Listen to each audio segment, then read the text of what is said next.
श्री स्वामी समर्थ. 24 जुलैला आपण दीप अमावस्या साजरी करणार आहोत.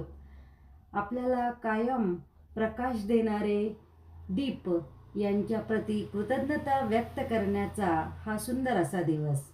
या दिवशी भगवान विष्णू आणि लक्ष्मी यांची खास पूजा करावी, दीपदान करावं.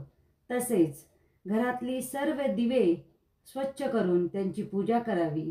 कणकेचे दिवे करावे, त्यांनी सर्व दिव्यांना औक्षण करावं. तसेच दक्षिण दिशेला एक दिवा लावावा आणि आपल्या पितृंनाही या दिवशी आपण दीपदान करावं.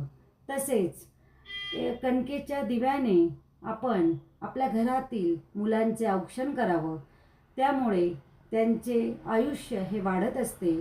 या दिवशी मंत्र सिद्धी करावी, साधना करावी.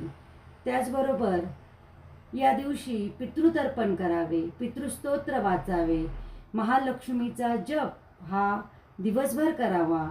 तसेच गुरु दत्तात्रयांची उपासना करावी. या दिवशी महालक्ष्मी अष्टक, श्रीसूक्त याचं जास्तीत जास्त वेळेला पठण करावं. तसेच या दिवशी मांसाहार करू नये, अहंकार मनात आणू नये, कुठलेही व्यसन करू नये.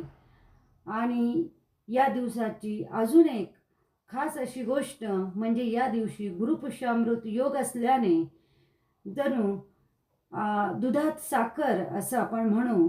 तर आपण या दिवशी मौल्यवान वस्तू, सोने चांदीच्या वस्तू खरेदी कराव्या.